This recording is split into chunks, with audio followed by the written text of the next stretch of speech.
ચલો બાળકો વાર્તા કહું, દોડતા દોડતા આવો સૌ. વિશ્વકોશ આપે છે તમને જ્ઞાનની સાથે ગમ્મત બહુ. ચલો બાળકો વાર્તા કહું, દોડતા દોડતા આવો સૌ. વિશ્વકોશ આપે છે તમને જ્ઞાનની સાથે ગમ્મત બહુ. બાળ કિશોર કેન્દ્રના સ્વપ્ન ધીરુબેન પટેલના સૌ. બાળ કિશોર કેન્દ્રના સ્વપ્ન ધીરુબેન પટેલના સૌ. ચલો બાળકો વાર્તા કહું, દોડતા દોડતા આવો સૌ.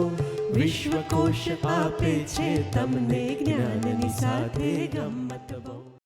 ગુડ મોર્નિંગ બાળ મિત્રો. આજની વાર્તાનું નામ છે વહેંચીને ખાવાનો આનંદ. એક નાનું શહેર હતું. આ શહેરમાં ઘનશ્યામભાઈ કરીને એક વેપારી રહેતા હતા. એમના પત્ની કોકિલાબેન અને એમના 2 બાળકોના પરિવાર સાથે ઘનશ્યામભાઈ પોતાનો વેપાર કરી અને સરસ રીતે ત્યાં રહેતા હતા. હવે ઘનશ્યામભાઈના એક નાના ભાઈનો પરિવાર પણ એમના ઘરની બાજુમાં જ રહેતો હતો, પણ એ ભાઈની સ્થિતિ બહુ સારી નહોતી, એટલે માંડ માંડ કરીને પોતાનું ગુજરાન ચલાવતા હતા. ઘનશ્યામભાઈ વાર તહેવારે પોતાના ભાઈને મદદ કરતા રહેતા હતા. અને બીજી બાજુ કોકિલાબેનનો ભાઈ પણ આ જ શહેરમાં રહેતો હતો. એની પણ બહુ સ્થિતિ સારી નહોતી, એટલે ઘનશ્યામભાઈ ક્યારેક ક્યારેક એને પણ મદદ કરતા હતા. હવે એકવાર ઘનશ્યામભાઈ બજારમાં ગયા તો એમને જોયું કે એક વેપારી બહુ બધી ભેંસો વેચવા માટે ત્યાં આવ્યા છે. એમાંથી એમને તો એક કાળી અલમસ્ત ભેંસ બહુ જ ગમી ગઈ, એટલે તો તરત ઘરે આવ્યા અને કોકિલાબેનને કહે, ચાલ ચાલ જલ્દી કર, મને એક ભેંસ ગમી ગઈ છે, આપણે એ ભેંસ ખરીદી લઈએ. એ ભેંસના તાજા દૂધથી બધા છોકરાઓનું સ્વાસ્થ્ય સારું રહેશે અને એના માખણ, દહીં ને માખણ ખાઈ અને આપણે ને આપણા છોકરાઓની બધાની તબિયત હંમેશા સ્વસ્થ રહેશે. હવે આ કોકિલાબેનનો સ્વભાવ હતો થોડો ઉગ્ર અને એમાં પણ બિલકુલ ઉદાર નહીં, એટલે એમને તો આ વાત સાંભળીને એકદમ ભડક્યા અને કે, છોકરાઓ એટલે કોના છોકરાઓની તમે વાત કરો છો? જુઓ, કાન ખોલીને સાંભળી લો, હું દૂધનું એક ટીપું પણ તમારા ભાઈના છોકરાઓ માટે આપીશ નહીં. ભેંસ સાચવું હું અને દૂધ તમારા ભાઈના છોકરાઓ ખાઈ જાય. દૂધ તો ભૂલી જાઓ, માખણ અને દહીં પણ હું એમને ત્યાં જવા નહીં દઉં. હવે ઘનશ્યામભાઈ એકદમ ગુસ્સે થઈ ગયા કે, છોકરાઓ એટલે શું વળી? એ મારા ભાઈના છોકરાઓ છે, મારો સગ્ગો ભાઈ, મારો માં જણ્યો ભાઈ છે. હું એના છોકરાઓને માટે કંઈ કરું તો કે હું નાનો થઈ જવાનો છું? કોકિલાબેન કે હું તો તમને ત્યાં ટીપું દૂધ પણ આપવા નહીં દઉં, એ તમે મનમાં ગાંઠ વાળી લો. એટલે પછી ધીરે ધીરે કરતાં ઘનશ્યામભાઈનો બી ગુસ્સો વધવા માંડ્યો અને પછી કે, એમ વાત છે તો તું પણ સાંભળી લે કોકિલા, કે હું તારો ભાઈ પણ આ જ શહેરમાં રહે છે. હું પણ તારા ભાઈને એક દૂધનું ટીપું પણ નહીં આપવા દઉં અને હવેથી ક્યારેય તારા ભાઈને હું મદદ પણ નહીં કરું. એટલે કોકિલાબેન તો એમના ઉગ્ર સ્વભાવ પ્રમાણે એકદમ ગરજ્યા કે, ના તો શેના આપવા દો, મારો સગ્ગો ભાઈ છે, એને ત્યાં હું ના આપું? કેમ વળી? તમે કોણ કહેનારા? એમ કરતાં કરતાં પતિ પત્નીનો ઝઘડો તો ધીરે ધીરે કરતાં ઉગ્ર સ્વરૂપ ધારણ કરવા લાગ્યો અને ધીરે ધીરે કરતાં એમના ઝઘડાના અવાજો એમના ઘરની બહાર સુધી સંભળાવા લાગ્યા. બંને જણા સખત રીતે ઝઘડતા હતા. એવામાં એકદમ અચાનક કોઈએ એમના ઘરનું બારણું ખટખટાવ્યું. ઘનશ્યામભાઈએ બારણું ખોલ્યું તો સામે ઊભા હતા ઘનશ્યામભાઈના મિત્ર શ્યામભાઈ. શ્યામભાઈ એકદમ આંફળા ફાંફળાને ગભરાયેલા દેખાતા હતા. એ કહે, ઘનશ્યામભાઈ જલ્દી ચાલો, જલ્દી ચાલો. ઘનશ્યામભાઈ કહે, અલા ભાઈ શાંત થા, શું થયું? કેમ આટલો બધો ગભરાયેલો કેમ છું? અરે ઘનશ્યામ જલ્દી ચાલ, તારી ભેંસે પેલા કાનજી ખેડૂતને શીંગડું મારીને નીચે પછાડ્યો છે, બિચારો લોહી લુહાણ થઈને નીચે પડ્યો છે, જલ્દી ચાલ, એને હોસ્પિટલ લઈ જવો પડશે. હવે ઘનશ્યામભાઈ તો એકદમ આશ્ચર્ય પામી ગયા. હે, મારી ભેંસ? કેવી ભેંસ? કોની ભેંસ? ભાઈ તું કોની વાત કરે છે? મારી પાસે તો ભેંસ જ ક્યાં છે? એટલે શ્યામભાઈ એકદમ હસીને કહે કે, તો હું તને એ જ તો સમજાવવા માટે આવ્યો છું. તમારા બંનેના ઝઘડાના અવાજો છેક બહાર સુધી સંભળાય છે. અલા ભાઈ, તમે હજુ ભેંસ ખરીદી પણ નથી અને એના દૂધ ને દહીંની વાતો કરવા લાગ્યા. ભેંસ ભાગોળે, છાશ છાગોળે અને ઘરે ધમાધમ. અલા ભાઈ, થોડુંક થોડુંક દૂધ તમારા છોકરાઓ જ્યારે પી લે ને વધે, એ વધેલું દૂધ તમારા સગાવાલાઓને જરૂરિયાતમંદને આપો તો તમારા છોકરાઓને કંઈ દૂધ વગરના નહીં રહી જાય.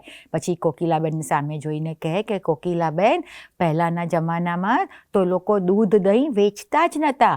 પોતાના ઘરનો વપરાશ પતી જાય પછી વધેલા દૂધ દહીં માખણ જરૂરિયાતમંદ લોકોને જ આપી દેતા હતા. વહેંચીને બધા જ ખાતા હતા. એમાં બધાને આનંદ આવતો હતો અને વહેંચનારનો તો ખુશીનો કોઈ પાર નહોતો રહેતો. કોકિલાબેનને ધીરે ધીરે વાત થોડી સમજાવવા લાગી અને કહે કે કોકિલાબેન, થોડુંક દૂધ તમારા ભાઈને કે ઘનશ્યામભાઈના છોકરાઓને આપશો, ભાઈના દીકરાઓના પરિવારને, તો એમાં શું મોટું ખાટું મોડું થઈ જવાનું છે? વહેંચીને ખાતા શીખો. અને અંતે કોકિલાબેનને આ વાત સમજાઈ ગઈ કે હંમેશા વસ્તુઓ વહેંચીને ખાવાથી, વાપરવાથી જે આનંદ મળે એ એકલ પંડે ખાવાથી ક્યારેય ના મળે. વહેંચીને ખાવામાં જ આનંદ આનંદ અને આનંદ છે.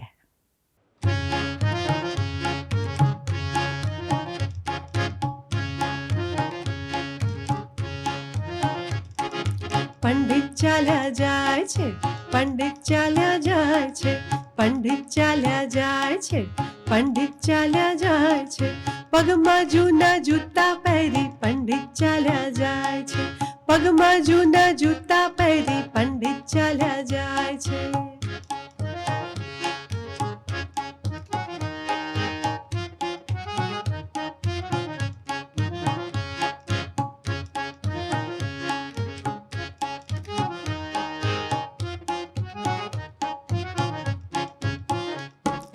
આંબા ઉપર કેરી દેખી પંડિત જોવા જાય છે, આંબા ઉપર કેરી દેખી પંડિત જોવા જાય છે, તડાક કરતા કેરી તૂટી ટાલ પર ફૂટાય છે, તડાક કરતા કેરી ફૂટી ટાલ પર ફૂટાય છે.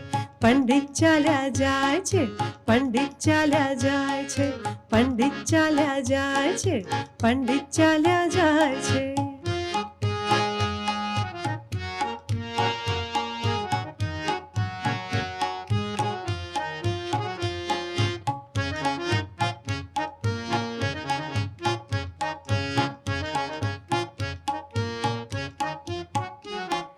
ખિસ્સામાંથી ડબ્બી કાઢી છીકણી સૂવા જાય છે, ખિસ્સામાંથી ડબ્બી કાઢી છીકણી સૂવા જાય છે, હાકછી હાકછી કરતા કરતા ચોટી ફરફર થાય છે, હાકછી હાકછી કરતા કરતા ચોટી ફરફર થાય છે. પંડિત ચાલ્યા જાય છે, પંડિત ચાલ્યા જાય છે, પંડિત ચાલ્યા જાય છે, પંડિત ચાલ્યા જાય છે.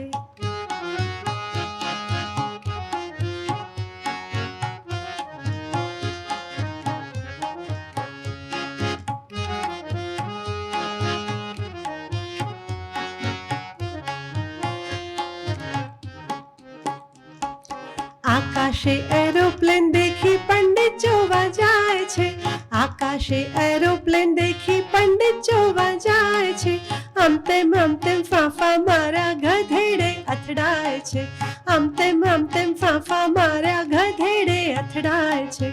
પંડિત ચાલ્યા જાય છે, પંડિત ચાલ્યા જાય છે, પંડિત ચાલ્યા જાય છે, પંડિત ચાલ્યા જાય છે, પગમાં જૂના જૂતા પહેરી પંડિત ચાલ્યા જાય છે, પગમાં જૂના જૂતા પહેરી પંડિત ચાલ્યા જાય છે.